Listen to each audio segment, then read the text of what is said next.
السلام عليكم ورحمة الله وبركاته. ازيكم يا بنات؟ عاملين ايه؟ يا رب دايما تكونوا بخير وفي اتم صحة واحسن حال وراحة بال يا رب العالمين. النهاردة بقى جاية لكم فيديو جامد جدا، فيديو حلو قوي ان شاء الله يعجبكم. هنخلل الليمون بطريقة حلوة وناكله بعد اسبوع، بس مش هيقعد اكتر من كده، يعني مش هتستنيه كتير، قصدي يعني هتاكليه بعد اسبوع. لو عوزتي تسيبيه اكتر من كده هيتساب عادي، لكن هو بعد اسبوع هتبداي تاكليه وده يبدوب كده. جبنا طبعا الليمون وغسلناه غسله حلوه كده واحده واحده عشان اي طينه اي تراب اي حاجه. انتوا عارفين اليومين دول الجو تراب، لازم نغسل الحاجه حلو. انا بمسكه واحده واحده كده وبدعكه تحت الحنفيه. دول كانوا 2 كيلو ونص، شلت منهم كام واحدة دول، وكان عندي كيلو تاني كنت جايباه قلت احطه معاه. هنا حطيته في الحلة عشان خاطر ايه، المية نسلقه بقى، فلقيت المية زيادة حطيناه وولعنا عليه وايه، ولازم نراقبه كده. اول ما يبدأ يغلي نسيبه ايه، نسيبه ربع ساعة.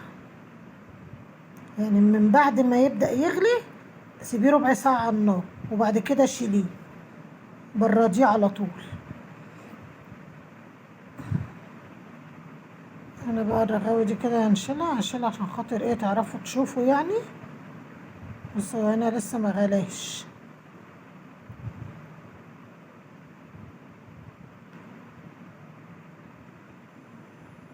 نشيل الرغاوي. ما تنسوش لو عجبكم الفيديو ادعموني بلايك واشتراك في القناة وتفعيل زر الجرس عشان يوصلكوا كل جديد بنزله، يجيلكوا اشعار باي فيديو بنزله. هنا بقى بدأ يغلي، سيبته ايه، سيبته ربع ساعة. وبعد كده هجيبه بقى. انا غلطت غلطة هنا ان انا دلقت المية، انا المفروض ما ادلقش المية دي. المية دي انت بقى تشيليها تبرد وتحطيها في ازايز تستعمليها في اي حاجة. تحطيها في غسيل سمك، في غسيل فراخ، حلو قوي. بدل ما تعصري ليمون لا اعملي بدي. هنبرده وهسيبه ايه، وهسيبه 3 ايام، يومين. اسيبه يومين في المية. كل ما المية كل ساعتين كده ولا كل ساعة، انا بقيت رايحة جاية افتح عليه الحنفية شوية، رايحة جاية افتح عليه الحنفية عشان خاطر ايه، نشيل المرارة بتاعته، ما يبقاش فيه اي مرارة، تبقي بتاكليه كده وبتتمزجي بيه من غير مرارة. تمام كده. هنا بقى بحط مية وبدلقها عشان ببرده. هنا بقى بعد يومين هقول لكم بقى ازاي تحطوا البيض على ايه، على البيضة دي لازمتها ايه يعني. هنا هقول لكم دلوقتي.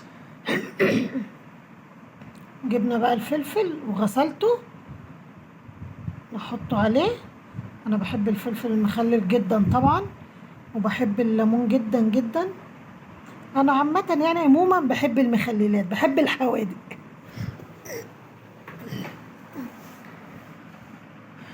هنعمله كده نغزه بالسكينه كده كله.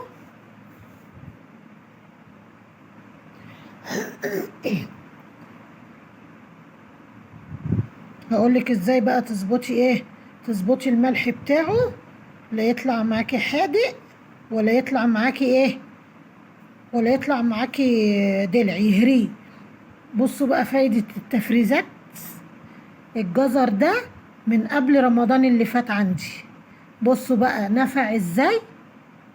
ها الجزر دلوقتي ب20 جنيه وب28 جنيه، قسما بالله والله الجزر ب28 جنيه عشان خاطر موسم الزيتون، فتلاقي الليمون الزيتون والليمون والحاجات دي غليوا، فانت تلحقي بقى تجيبيه قبل ايه، قبل ما يغلى الليمون. ودي هريسة، حطيت طبعا معلقة حبة البركة، ودي الهريسة اللي انا مفرزاها معاكم برضو قبل رمضان. زي الفل وما فيهاش اي حاجه. دول اخر حبه فيها. في برطمان صغنن كده مليته لمرات ابني عشان عايزاه. قالت لي عايزه يا ماما حبه هريسه، قلت لها عيني حاضر، فشلته لها، ما رضيتش اجي جنبيه.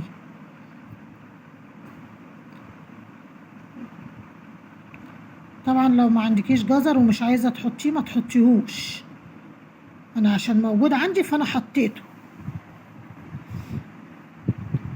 هنا بقى هنظبط الملح ازاي، وهقول لك فايده البيضه دي ايه. البيضه دي اللي هتظبط لنا الملح بتاعنا.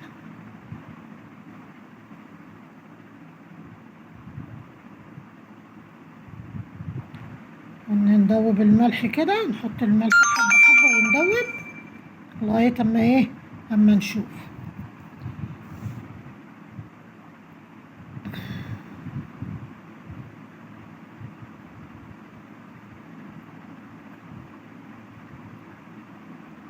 هو انا طولت ليه كده في تدويب الملح يا جماعه؟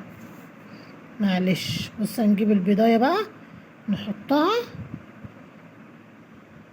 طبعا انا معرفتش اظبطها بسبب ان الطبق ايه، واطي شويه مش عالي، فهحطها دلوقتي في طبق تاني عشان خاطر ايه اعرف اظبطها. البيضه لما تطوف على الوش يبقى كده الملح مظبوط، لما تنزل في قاع الطبق من تحت يبقى الملح كده ايه مش مظبوط. انت لو لسه ما بتعرفيش ان انت، انا اول مره اعمل الحركه دي بس انا قلت اعملها لكم عشان الناس ايه اللي ما بتعرفش تظبط ملحها، عشان في ناس ما بتعرفش تظبط الملح. المخللات يا جماعه لو انت ما ظبطتيش الملح بتاعها، لو طلع قليل المخلل بتاعك هيتهري وهيترمي. لكن لو زياده ما فيش مشكله، مش هيجرى له حاجه. لو زياده ممكن تحطيهم في شويه ميه من غير ملح، تمام، وتظبطيه وتسيبيه يعني في شويه في الميه، هيشيل الحدوقيه بتاعته. فلما تكون الملح زياده ما تقلقيش منه. فانا بقى عشان اقول لكم ان انتوا تظبطوا الملح ازاي، البيضه دي، البيضه لما تطوف على الوش. انا دلوقتي بص جبت الطبق اهو،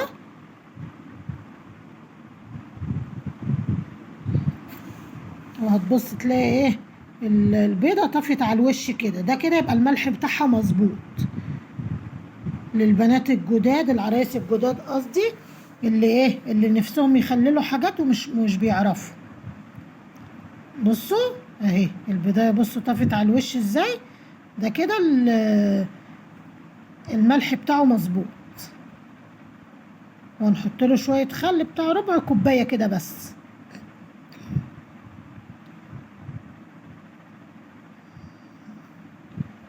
كنت عايزة اقلبه، خفت اقلبه بايديا عشان خاطر الشطة، بس هرجع اقلبه بايديا بعد كده. اهو شوية الخل بتاع ربع كوباية، هم دول اللي فاضلين. ده عشان مركز، لكن لو اللي هو بيتجاب من عند السرجة دوت تحطي نص كوباية عادي مش هيعمل حاجة.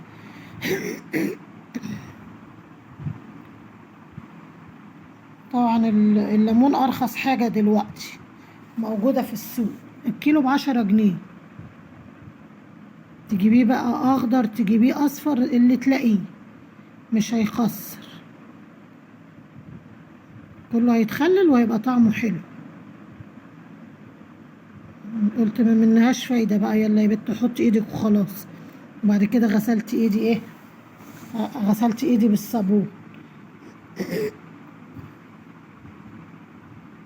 بصوا الجمال، بصوا الحلاوة، بصوا الالوان. بيقولك العين بتاكل ايه، بتاكل قبل البق. جربوا الطريقة دي ومش هتندموا. معلش دي عشان الصورة بس، عشان الصورة المصغرة.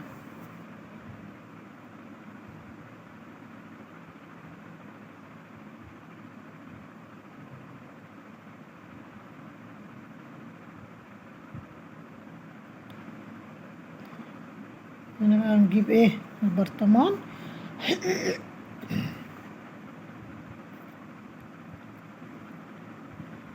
ونبدأ بقى نرص في قلب البرطمان كده الحاجة، وتقعدي ايه تدوسي بايديكي كده عشان ما ياخدش مكان.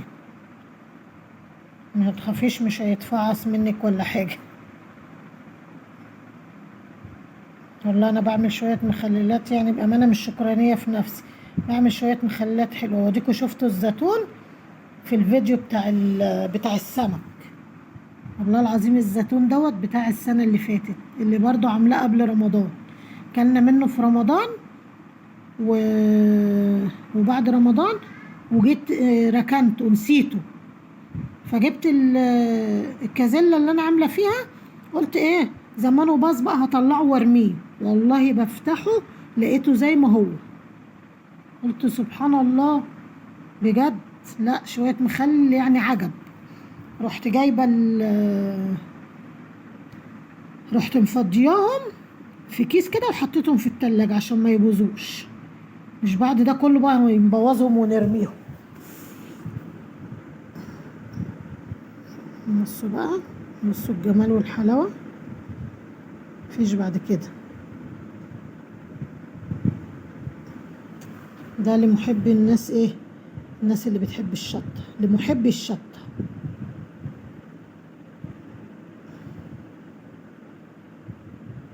يا رب بس يعجبكم الفيديو وتعملوا لايك، اللايك هو اللي بيرفع الفيديو والله. والمشاهدات انا مش عارفة، في فيديوهين كده مش عاملين اي مشاهدات خالص.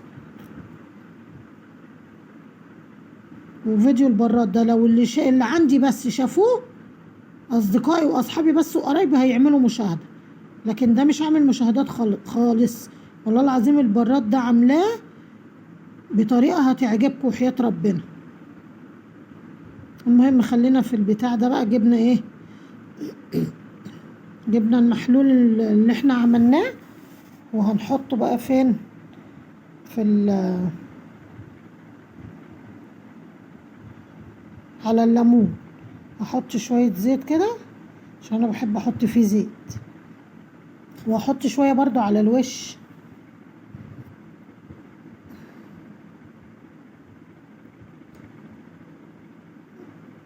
بص بقى هو يحتاج حبة مية صغيرين بس اقشر بس حبة الملح اللي جوه كده. شايفين الجمال يا بنات، شايفين الحلاوة.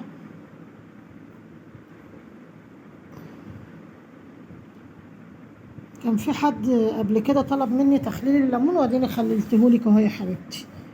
يا رب بس تشوفي الفيديو.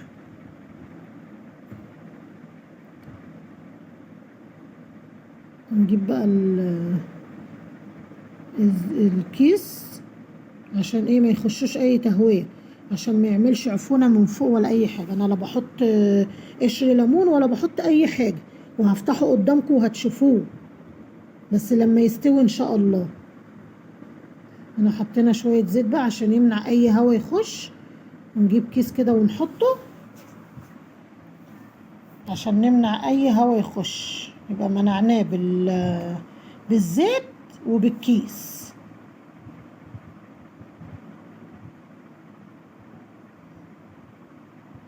بألف هنا وشفا لكل ايه، لكل اللي هياكل منه حاجة.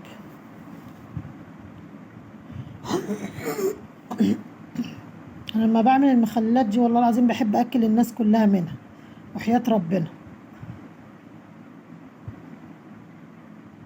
أنا الحمد لله لما بعمل اي حاجة، بس لما كان ليا جيراني يعني كنت احب جيراني كده ياكلوا من عندي كل حاجة.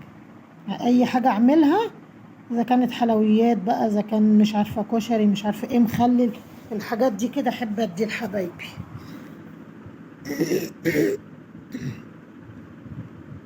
بصوا بقى الملح خد ايه، ده كيس اللي هو ابو 3 جنيه ولا معرفش بقى ب2 جنيه دلوقتي او ب3 جنيه حاجة زي كده. انا بجيبه ومعرفش السعر. بصوا اتفضل منه بتاع معلقة بس انتي اعملي زي ما انا بقولك كده، وان شاء الله ملحك يتظبط وتبقي شاطرة فيه. عشان في ناس يعني بتعمل تقول لك الملح زاد مني، الملح نقص مني. والله العظيم في ناس كده كتير. لو وصلتوا لغاية هنا متنسوش تدعموني بلايك واشتراك في القناة.